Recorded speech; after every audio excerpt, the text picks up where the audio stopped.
2 जून 2023 पूर्वी भारत के ओडिशा राज्य में बालासोर शहर के पास 3 ट्रेनों की टक्कर हो गई, जिनमें 2 यात्री ट्रेन थी, 12-841 कोरोमंडल एक्सप्रेस और 12-864 SMVT Bengaluru Howrah SF express, जो बहानगा बाजार रेलवे स्टेशन के पास एक शुरुआती दुर्घटना के बाद टकरा गई। और इस दुर्घटना में कम से कम 295 लोग मारे गए और 1175 से भी ज़्यादा अन्य लोग घायल हो गए। और यही है 21वीं सदी की चौथी सबसे घातक रेल दुर्घटना। और 1995 में फिरोजाबाद रेल दुर्घटना के बाद भारत में सबसे खराब रेल दुर्घटना शायद यही है। वैसे तो भारत में रेल दुर्घटनाओं का एक लंबा इतिहास रहा है और इसकी एक लंबी लिस्ट भी है, लेकिन उससे पहले आपको 2 जरूरी बातें जरूर जाननी चाहिए। और वो है, भारतीय रेलवे ट्रेन हादसों को 2 कैटेगरी में बांटता है। पहला कंसिक्वेंटल ट्रेन एक्सीडेंट और दूसरा अदर एक्सीडेंट। कंसिक्वेंटल ट्रेन एक्सीडेंट में वो हादसे आते हैं जिनमें जान माल को नुकसान हुआ हो, जैसे किसी की मौत हुई हो, कोई घायल हुआ हो, या रेलवे की संपत्ति को नुकसान पहुंचा हो, या फिर रेलवे ट्रैफिक में रुकावट आई हो। बात करें CAG यानी controller and general of India report के बारे में, तो अप्रैल 2017 से लेकर मार्च 2021 तक टोटल 2017 रेल हादसे हुए हैं। इनमें 217 कंसिक्वेंटल ट्रेन एक्सीडेंट थे और 1800 अन्य हादसे थे। और साल 2017 से 2021 के बीच 217 कंसिक्वेंटल ट्रेन एक्सीडेंट में 163 यानी लगभग 75% हादसे ट्रेन के पटरी पर उतरने से हुए हैं। इसके बाद आग के कारण 20 यानी 9% रेल दुर्घटनाएं हुई हैं। इसी दौरान 1800 अन्य रेल दुर्घटनाएं भी हुई है। इनमें 68% यानी कि 1229 दुर्घटनाएं डिलेरमेंट के कारण हुई हैं। और इस हादसे के बाद ऐसे कई सवाल खड़े हो रहे हैं कि आखिर गलती किसकी है, उन मासूम लोगों की जिन्हें पता ही नहीं था कि उनकी हंसती खिलखिलाती सफ़र जिंदगी की आखिरी सफ़र बन जाएगी, या फिर इस त्रासदी में कहीं रेलवे प्रशासन ही जिम्मेदार तो नहीं। इसलिए हम सिर्फ तर्क बताएंगे। तो 2 जून 2023 को अपने रोजाना समय के अनुसार शाम 7 बजे 2 यात्री ट्रेनें कोरोमंडल एक्सप्रेस 12-841 और 12-864 SMVT बेंगलुरु हावड़ा एक्सप्रेस पूर्वी राज्य ओडिशा के बालासोर शहर में बहनागा बाजार के पास हावड़ा चेन्नई मेन लाइन पर टकरा गई। और इस दुर्घटना में एक मालगाड़ी भी शामिल थी। तो सबसे पहले सवाल यही आता है कि ये टक्कर हुई कैसे। तो शालीमार चेन्नई कोरोमंडल एक्सप्रेस को चेन्नई की तरफ जाने के लिए मुख्य लाइन पर सिग्नल मिला था, लेकिन यह गलत तरीके से एक लूप लाइन की तरफ मुड़ गई। और ऐसा क्यों हुआ उसके बारे में हम आगे बात करेंगे। फिर यह ट्रेन वहां पर मालगाड़ी से टकरा गई। बात करें इसकी स्पीड की, तो कोरोमंडल एक्सप्रेस लगभग 100 किलोमीटर प्रति घंटे की रफ्तार से चल रही थी। और फिर इसका इंजन मालगाड़ी पर चढ़ गई और यात्रियों से खचाखच भरे 22 डिब्बे पटरियों से नीचे उतर गए। पटरी से उतरे डिब्बे उसके बाजू में जो और भी पटरी थी उसके ऊपर गिर गई। उसी समय स्टेशन को पार कर रही 12-864 sir M Visvesvaraya terminal Bengaluru Howrah super express के पिछले हिस्से को कुचल दिया। तो फिर SMVT Bengaluru Howrah SF express के 2 अनारक्षित कोच और ब्रेक वैन पटरी से उतर गए। उसके बाद ट्रेन का अप्रभावित हिस्सा, जिसमें इंजन और 20 कोच शामिल थे, अपने यात्रियों के साथ रवाना हुए और हावड़ा के लिए जारी रहे। बालासोर में क्षतिग्रस्त कोच को अलग कर दिया गया और ट्रेन को क्लास WAP7 लोकोमोटिव 37334 द्वारा खींचा गया था। और बाकी बचे 19 कोचों ने अपनी यात्रा जारी रखी। और रिपोर्ट में यह भी बताया गया कि SMVT Bengaluru Howrah SF express के आरक्षित डिब्बों में यात्रियों को कोई मौत या फिर चोट नहीं लगी। अधिकारियों ने कहा कि अनारक्षित कोच के यात्रियों की पहचान का पता लगाने में समय लगेगा। ओडिशा राज्य के आपदा प्रबंधन मंत्री प्रमिला मल्लिक के शुरुआती रिपोर्ट के अनुसार 288 लोग मारे गए थे और 900 से ज़्यादा लोग घायल थे, लेकिन बाद में ये संख्या बढ़ गई और आने वाले टाइम पे शायद ये और भी बढ़ सकती है। और यह घटना पूरे भारत में लगभग 20 साल के अंतराल में सबसे घातक रेल दुर्घटना है। तो अब बात करते हैं इस घटना के जांच पड़ताल के बारे में। तो खड़गपुर रेलवे डिवीजन अधिकारियों के द्वारा की गई प्रारंभिक जांच से संकेत मिलता है कि दुर्घटना स्थल पर घटनाओं का निम्नलिखित क्रम कुछ ऐसा है। पहला, कोरोमंडल एक्सप्रेस 128 किलोमीटर प्रति घंटा यानी 80 मील प्रति घंटे की रफ्तार से दक्षिण की ओर जाने वाली लाइन पर चेन्नई की ओर जा रही थी और शुरुआत में उसे उस मुख्य लाइन पर आगे बढ़ने का सिग्नल दिया था जिस पर वह आ रही थी। हालांकि अज्ञात कारण से सिग्नल को मुख्य लाइन के लिए बंद कर दिया था और मार्ग को लूप लाइन में बदल दिया था, जो कि मुख्य लाइन के पास में है। दूसरा, इसके बाद कोरोमंडल एक्सप्रेस लूप लाइन पर खड़ी एक स्थिर मालगाड़ी के पिछले सिरे से टकरा गई, जिससे कोरोमंडल एक्सप्रेस का लोकोमोटिव मालगाड़ी के वैगन पर चढ़ गया और इसके 22 डिब्बे भी पटरी से उतर गए। नंबर 3, इस बीच बेंगलुरु हावड़ा SF एक्सप्रेस जो 116 किलोमीटर यानी 72 मील प्रति घंटे की स्पीड से हावड़ा उत्तर की ओर जा रही थी और विपरीत दिशा में कोरोमंडल एक्सप्रेस को पार कर रही थी। यह पीछे के छोर को छोड़कर दूसरी ट्रेन को लगभग पार कर गई थी। नंबर 4, जब कोरोमंडल एक्सप्रेस पटरी से उतरी तो इसके 3 डिब्बे बेंगलुरु हावड़ा SF एक्सप्रेस के अंतिम के 2 डिब्बों से टकरा गए और परिणाम स्वरूप इन 5 डिब्बों में सबसे अधिक हताहत हुए। और इस बारे में रेलवे अधिकारियों से पूछा गया तो रेलवे अधिकारियों ने क्या कहा वो भी आपको जरूर सुननी चाहिए। रेलवे अधिकारियों का जवाब। तो रेलवे अधिकारियों ने कहा कि दुर्घटना से पहले 6 महीनों में 2 बार सिग्नलिंग प्रणाली और पटरी से उतरने वाली कमियों के बारे में चेतावनी देने के बावजूद भी जहां दुर्घटना हुई थी वहां पर टक्कर रोधी प्रणाली अभी तक तैनात नहीं की गई थी। अगर रेलवे अधिकारी इस चीज पर पहले ध्यान देती तो शायद इतना बड़ा हादसा नहीं होता। और शायद आपने भी वो बात तो जरूर सुनी होगी, बाकी काम जैसे भी हो निकल जाता है, लेकिन जब बात सरकारी काम की आती है तो उसे पूरा होने में बस सिर्फ तारीख ही मिलती है और शायद अब होगा तब होगा और इसी चक्कर में कुछ भी नहीं होता है। तो फरवरी 2023 में यशवंतपुर हजरत निजामुद्दीन संपर्क क्रांति एक्सप्रेस के बाल बच जाने के बाद दक्षिण पश्चिम रेलवे जोन के प्रिंसिपल चीफ ऑपरेटिंग मैनेजर ने अधिकारी को पत्र लिखा था। उन्होंने रेलवे को चेतावनी दी थी कि यदि सिग्नल प्रणाली की गड़बड़ी ठीक नहीं की गई तो आने वाले समय में ट्रेन फिर से पटरी से उतर सकती है। लेखा परीक्षा संस्थान नियंत्रण एवं महालेखा परीक्षक CAG ट्रेन के पटरी से उतरने पर दिसंबर 2022 की रिपोर्ट में चेतावनी दी गई है कि भारतीय रेलवे द्वारा सुरक्षा श्रेणी में पर्याप्त कर्मचारियों की कमी रखरखाव की गुणवत्ता को प्रभावित कर सकती है। रिपोर्ट में यह भी कहा गया कि रेलवे सुरक्षा कोच पिछले 4 सालों से हर साल लक्ष्य से कम होता जा रहा है और रिपोर्ट भारतीय रेलवे के दावों का खंडन करती है जिसमें कहा गया है कि दुर्घटना प्रणाली में गहरे सुरक्षा मुद्दों का प्रतिबिंब नहीं है। इस विषय में भारतीय रेलवे ने अपनी वेबसाइट पर दोनों यात्री ट्रेनों के आरक्षण चार्ट प्रकाशित किए हैं। रेलवे और ओडिशा, पश्चिम बंगाल और तमिलनाडु के सरकारों ने हेल्पलाइन नंबर जारी किया है। वहीं ओडिशा के मुख्य सचिव प्रदीप जेना के अनुसार 3 राष्ट्रीय आपदा प्रतिक्रिया बल NDRF इकाइयाँ, 4 ओडिशा रैपिड फायर, 4 ओडिशा आपदा रैपिड एक्शन फोर्स इकाइयाँ, 15 से ज़्यादा अग्निशमन दल, 100 डॉक्टर, 200 पुलिसकर्मी बचाव कार्यों के लिए, साथ ही एम्बुलेंस भी मंगाई गई है। बताया गया कि NDRF की 4 अन्य टीमें दुर्घटना स्थल की ओर जा रही है। वहीं स्थानीय बस कंपनियों ने घायल लोगों की अपनी परिवहन में सहायता की। स्थानीय लोगों ने यात्रियों को पानी उपलब्ध कराया और जहां तक संभव हो सका उनके सामान निकालने में भी सहायता की। वहीं पश्चिम बंगाल सरकार ने भी घायलों के बचाव और रिकवरी में सहायता के लिए 30 एम्बुलेंस भेजी। इसके अलावा गंभीर रूप से घायलों के लिए 40 डॉक्टरों और कई नर्सिंग स्टाफ को भी भेजा गया। तमिलनाडु सरकार ने चेन्नई जा रहे यात्रियों की सहायता करने और स्थिति का निरीक्षण करने के लिए 2 राज्य मंत्री और 3 IAS अधिकारियों का एक उच्च स्तरीय प्रतिनिधिमंडल ओडिशा भेजा। इसने राजीव गांधी सरकारी सामान्य अस्पताल में 70 बिस्तरों के साथ एक उपचार सुविधा की भी व्यवस्था कराई। वहीं बाकी फंसे और घायल यात्रियों की खोज और बरामदगी 2 जून की रात तक जारी रही और 3 जून की दोपहर तक समाप्त हुई और बाकी जिंदा बचे लोगों को खोजने के लिए भी खोजी कुत्तों का इस्तेमाल किया गया। दक्षिण पूर्व रेलवे ने घोषणा की कि दुर्घटना स्थल को बहाल करने के प्रयास शुरू हो गए हैं और 3 जून की शाम तक ओडिशा सरकार के अधिकारियों ने कहा कि दुर्घटना के परिणाम स्वरूप 1175 लोगों को अस्पताल में भर्ती कराया गया था। उन लोगों में से 793 को रिहा कर दिया गया था और 382 का अभी भी इलाज चल रहा था। स्थानीय अस्पताल घायल लोगों के बाढ़ से अभिभूत थे, लेकिन रोगियों को पर्याप्त देखभाल प्रदान करने के लिए काम किया।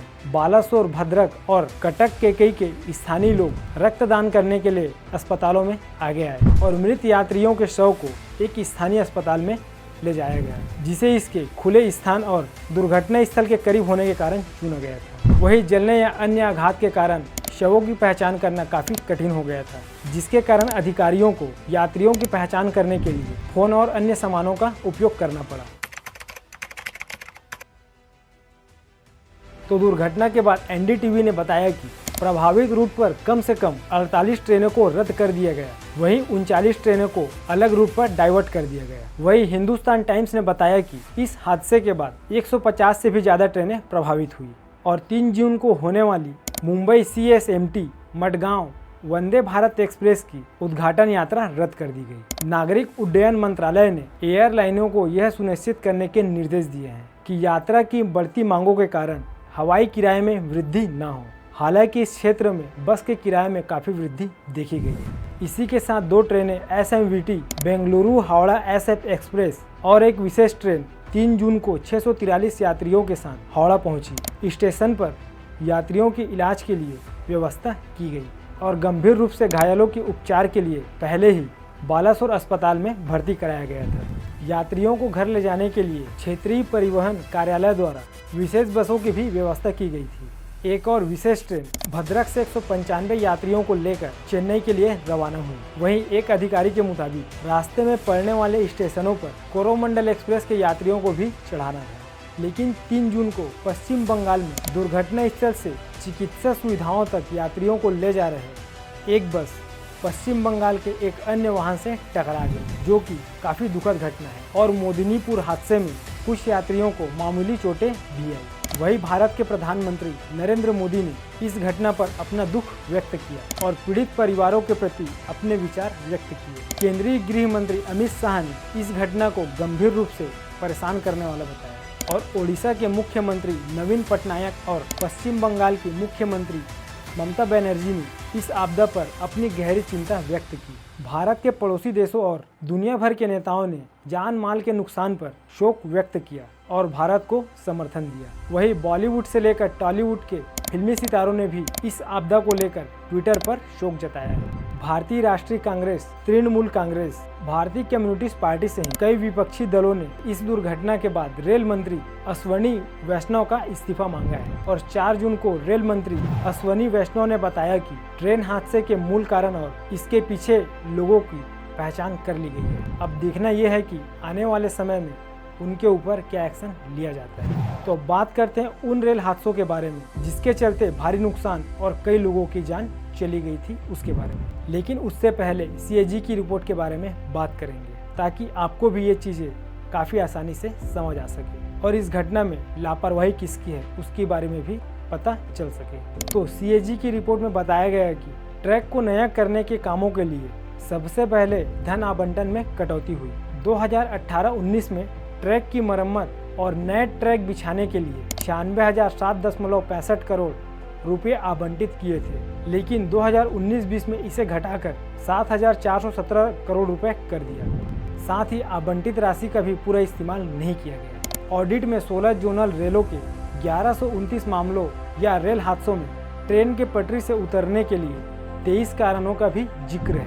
इनमें 167 मामलों में सबसे बड़ी वजह ट्रैक के रख रखाव से जुड़ी बताई गई। इसके बाद 149 मामले ट्रैक के सही न होने और 144 मामले खराब ड्राइविंग या ओवर स्पीड के बताए गए और इन्हीं कारणों के चलते कई ट्रेन एक्सीडेंट हुए।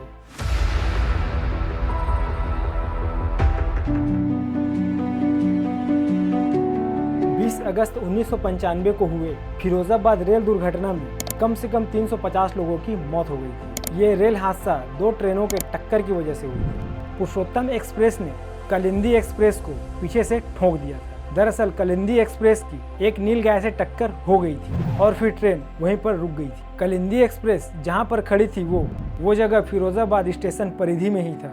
ट्रेन वहां खड़ी ही थी कि दूसरे ट्रेन को वहां से गुजरने की मंजूरी दे दी गई और उस लापरवाही के चलते इतना बड़ा ट्रेन हादसा हो गया।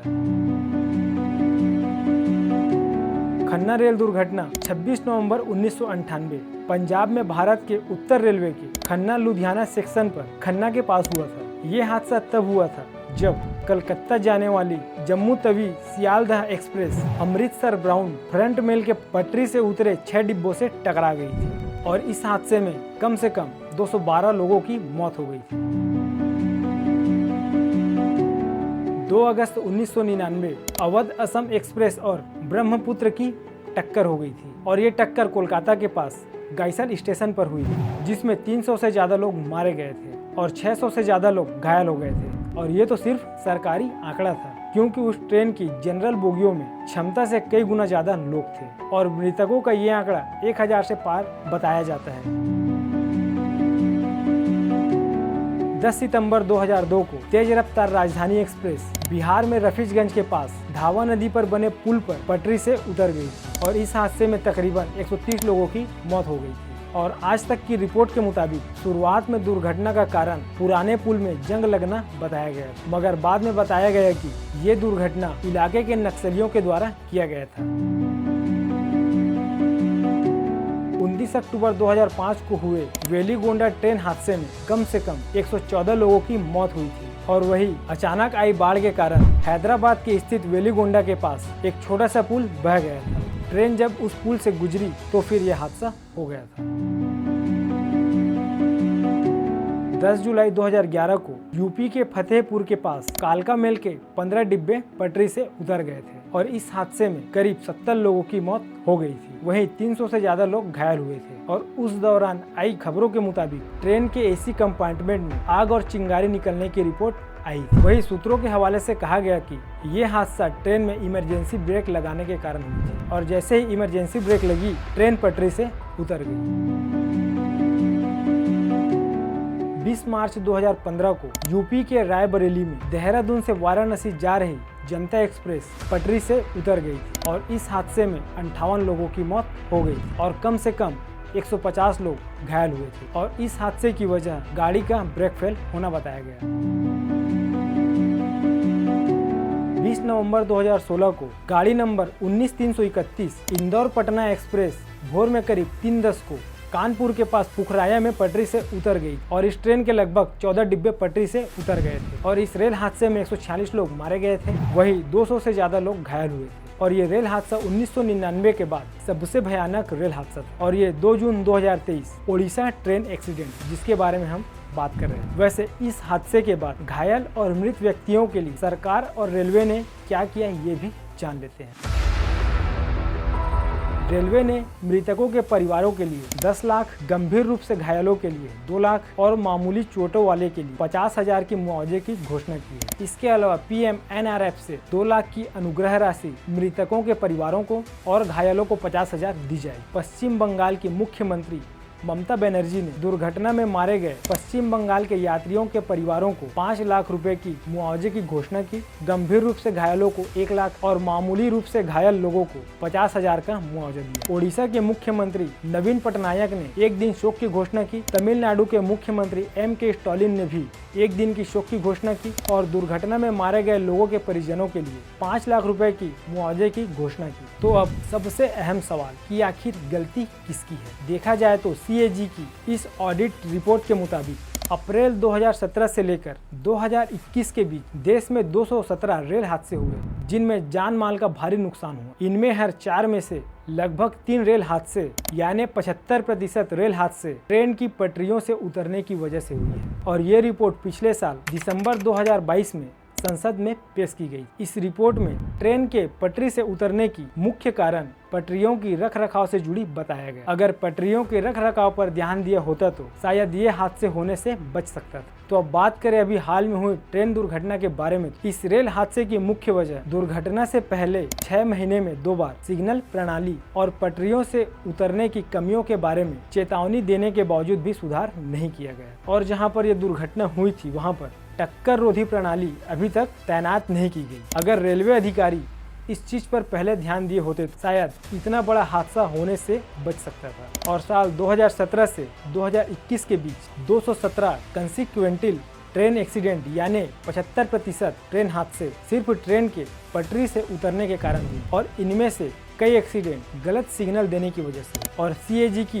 रिपोर्ट में साफ बताया गया है कि ट्रैक को नया करने के लिए धन आवंटन में भी कटौती हुई। अगर ये कटौती न होती और पूरे पैसे को सही तरीके से इस्तेमाल किया गया होता तो ये बाकी के हादसे भी नहीं होते, क्योंकि ऑडिट में 16 जोनल रेलों के 1100 मामलों या हादसों में ट्रेन के पटरी से उतरने के लिए जिम्मेदार 23 कारणों का भी जिक्र है। इनमें 167 मामलों में सबसे बड़ी वजह ट्रैक की रखरखाव से जुड़ी बताई गई। 149 मामले ट्रैक के सही न होने के कारण और 144 मामले खराब ड्राइविंग या ओवर स्पीडिंग के बताए गए। इन सब आंकड़ों को देख के तो यही लगता है कि ये सारे हादसे लापरवाही का ही नतीजा है। वैसे आपको क्या लगता है, गलती किसकी है? कमेंट में जरूर बताना।